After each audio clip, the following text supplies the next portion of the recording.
Hello, everybody, and welcome back to the Strong Life Podcast. I am your host, Zach Evanish, and I have a very special audio interview. I'm actually doing a throwback audio interview. Haven't done this for a while. This is before I was podcasting, and I interviewed my boy, Elliott Hulse. And this is an awesome interview. We talk about life. We talk about lifting. We talk about turning obstacles and tragedies into opportunities and things happening in your life for a reason, putting meaning behind it. And of course, as Elliott likes to say, building yourself, building the strongest version of yourself. This is a short interview, and we will do a full-length one soon enough, but it is a hectic time. So I also want to give you guys a quick rundown of some important events coming up, and then I want you to enjoy this podcast that I've done with Elliott. September is going to be quite hectic.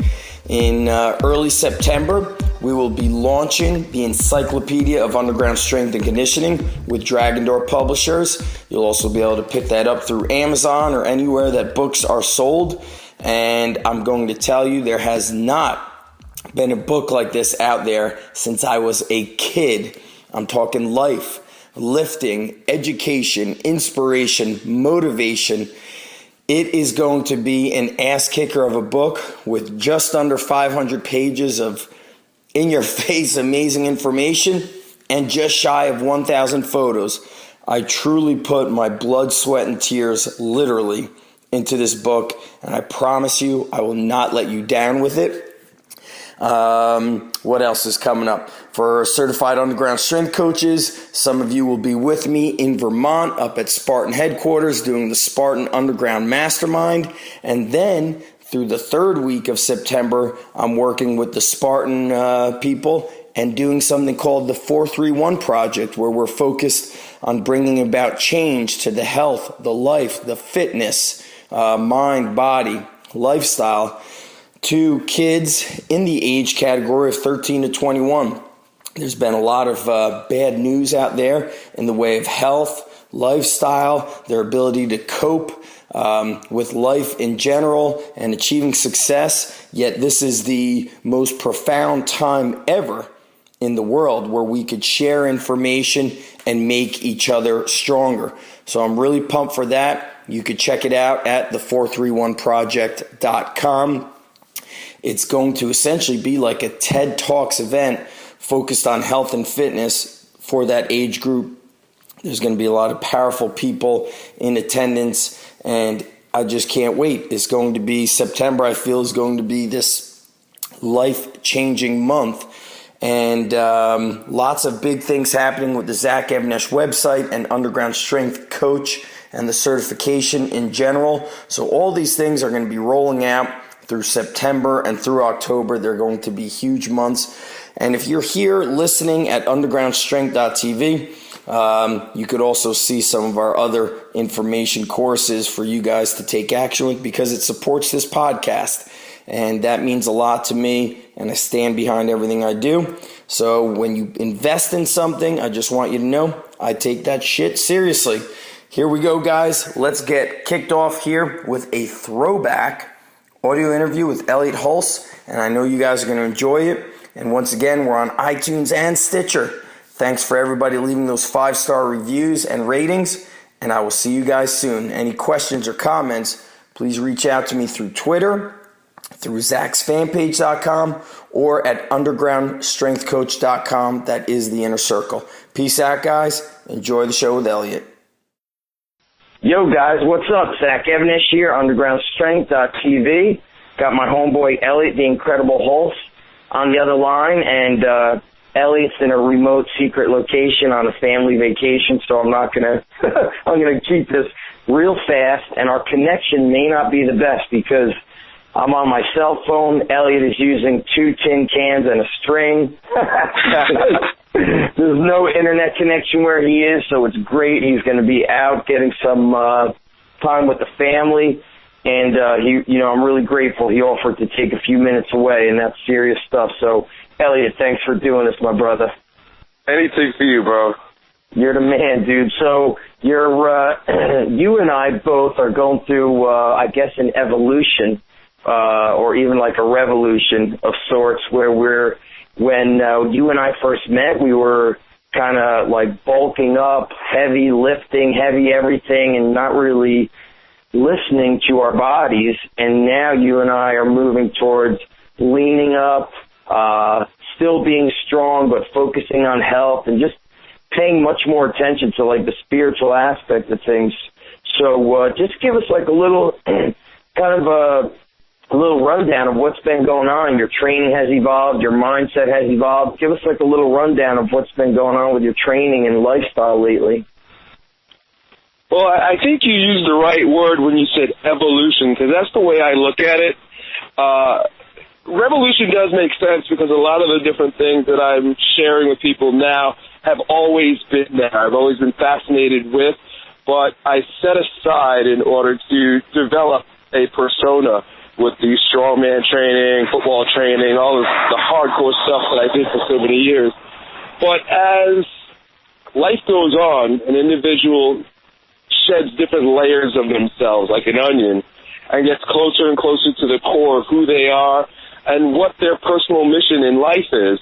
And the root, the core, the center of my personal mission is to become the strongest version of myself and then to inspire others to do the same thing. So as time goes on, we pick up experiences, we pick up friendships, relationships, we pick up knowledge, understanding, wisdom, and they all contribute. They all build on top of each other to formulate the present, the gift that you're bringing to the world. So it's, I see this happen a lot in guys. I think when I met you, I think you may have only had one. You have 3 kids now or 4? I've got 4.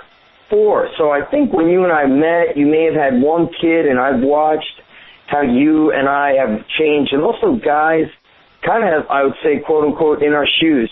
Their fathers, their dads, they start learning that being strong is one facet of their training, but being healthy overall is what really counts the most. So, what was like that turning point where you went, I'm not sure how heavy you were. I believe you were like 235 or so, and now you're about 200. What was that turning point where you were like, you know what?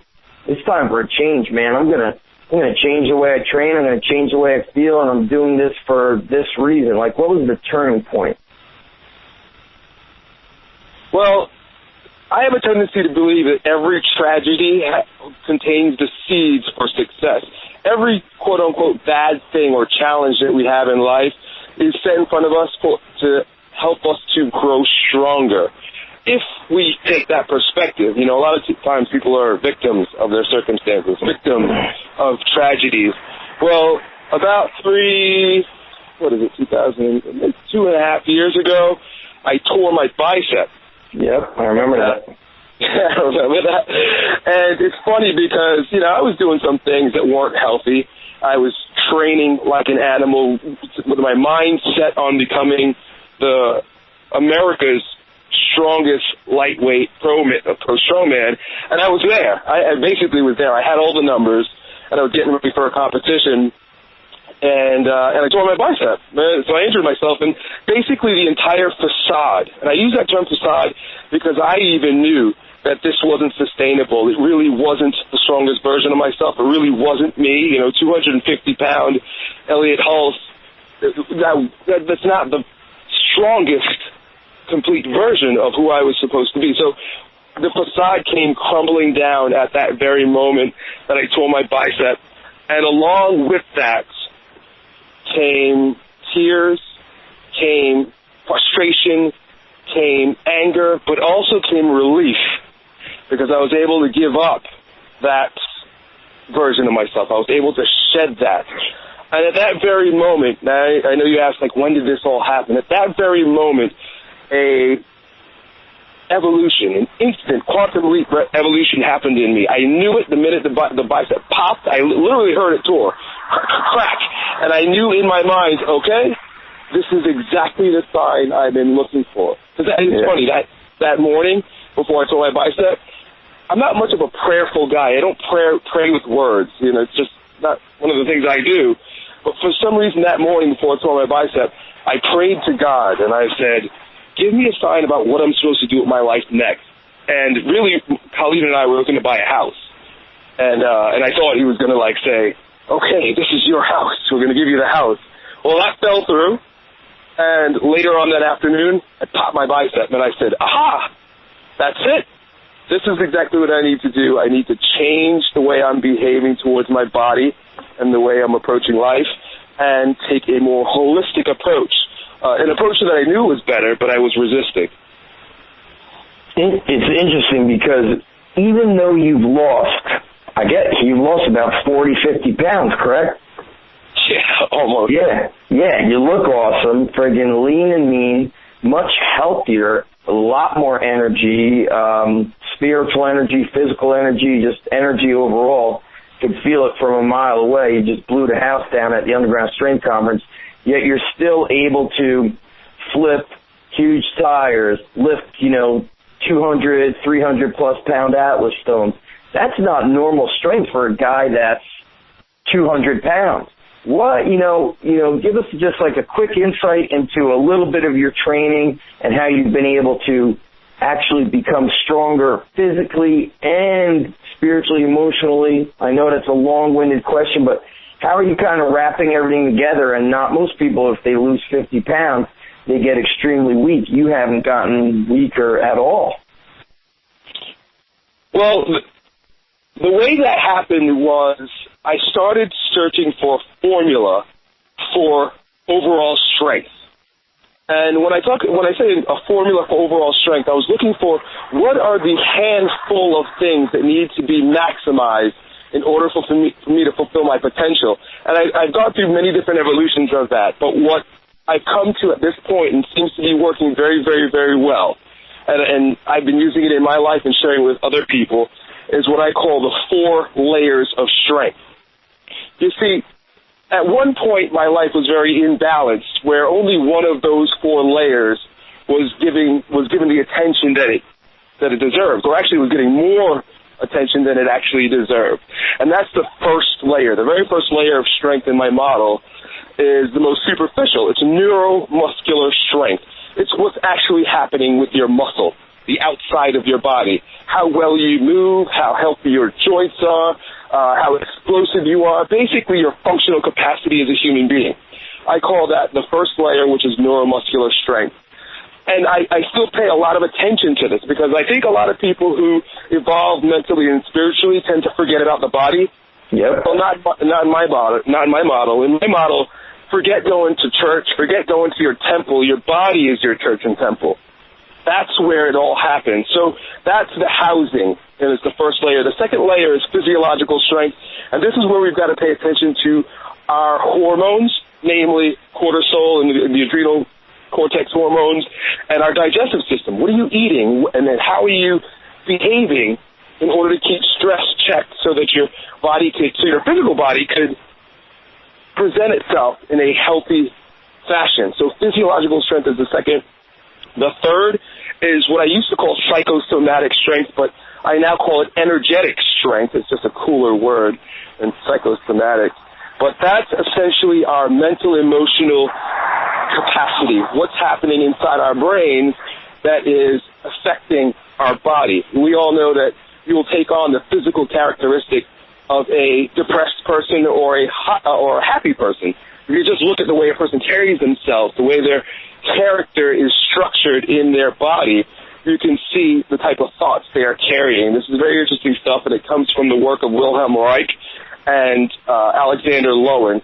I'm actually in Maine right now doing a workshop on that next week. So that's energetic strength, and then the fourth layer I call dancing strength, which is a bit poetic, but essentially it is how we interact with our environment and the people in our environment, relationships, business, nature. It's how we dance with the world and the people in our world. So the model that I'm using makes it so that I can evolve in many different layers, but still maintain that physical strength, because that first layer means I've got to be able to climb ropes. I've got to be able to put tires and lift stones and pick up 600 pounds in a deadlift, so it can't be ignored. But I designed the Grow Stronger method so that it fits in its rightful place and doesn't take too much of my time and energy. And I wanted a low-volume, high-intensity workout program that was full body, and I created that for myself, and that's why I'm sharing it with people now. So you basically, how often do you train during the week? Like how many dedicated workouts? 3, 4 is your personal training go? One of the concepts that I fell in love with was minimal effective dose. Yep. I think I remember reading, it was Ari Hofmeckler's book, and he just mentioned that term, and I started really thinking about it. I think Dan John talks about it a lot also. Minimum effective dose. So I was like, what's the minimum benchmark that I want to be able to maintain? Like, this has to be set at all times, and how can I achieve it in as little time and effort as possible? And that's why a lot of people who use the Grow Stronger method might be like, dude, I'm not busted up, I'm not tired, I didn't feel like I worked out that hard. Well, that's because you're only doing 10 reps. Dan John has this law of 10 where he says don't do more than 10 reps. So when I work out, I'll do 5 sets of 2. I'll go as heavy as I can, because one of my benchmarks is to maintain a 600-pound deadlift. So I'll go in, I'll do 5 sets of 2 with really heavy deadlifts, and then work on some body weight gymnastic movements to keep my core and agility strength up. And that's it. That might last 30, 40 minutes, and I'll only do it 3 times a week. Yeah. So you're still doing strongman training as well, like so you'll do an odd object lift or a power lift or some sort of big compound lift, and then a gymnastic drill. Yeah, and that's only because those are my benchmarks. Yep. So when I create a template for other people, I choose general exercises like the deadlift. Really, the deadlift and the overhead press are my 2 favorites. Right. So that is the foundation, that's the base program. But if you're a baseball player, obviously you got to do more. If you're a swimmer, obviously you got to do more. If you're a strongman like I am, well, I got to throw stones in every once in a while. Yep. Very cool, dude. Very cool. Well, listen, bro, I don't want to keep you anymore from your vacation. I love I love the evolution. I love seeing what you do, and it's pretty cool to look and see how we've both changed so much. And I think in the end, it's better for our families, better for the people that we influence and motivate and inspire, and better for our long-term health, which in the end keeps coming back to helping others. So, bro, have a kick-ass vacation. And for everybody listening, we're here on the blog, undergroundstrength.tv. Please check the link below. I'm going to link you up to some of Elliott's work. And the stuff is amazing. The guy walks the talk. He's a great friend. He's a great family man, and also in business. I really respect him because he lives the code. Honesty, integrity, commitment, and work ethic. He lives it. Elliott, have a kick-ass time out in the mountains, my man, and I'll talk to you in a couple weeks when you return. Cool, Zach. Thanks, man. I really appreciate your time as well, buddy, and everything that you do. There's a lot of guys out there. There's a lot of guys that are sending emails, that are writing ebooks and stuff.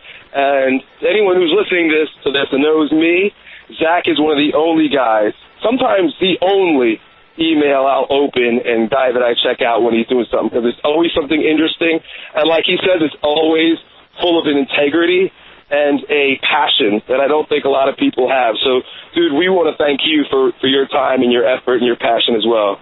You're the man, bro. I'm honored by those words. And listen, man, have an awesome time up in the mountains. I'm taking a little vacation next week as well with the family, and that's what it's about. It's number one. So send my love to your family and tell your wife I'm sorry for pulling you away. No, it's not a problem at all, dude. All right, bro. Have a great time, and I'll talk to you soon. All right, later. Later, bro.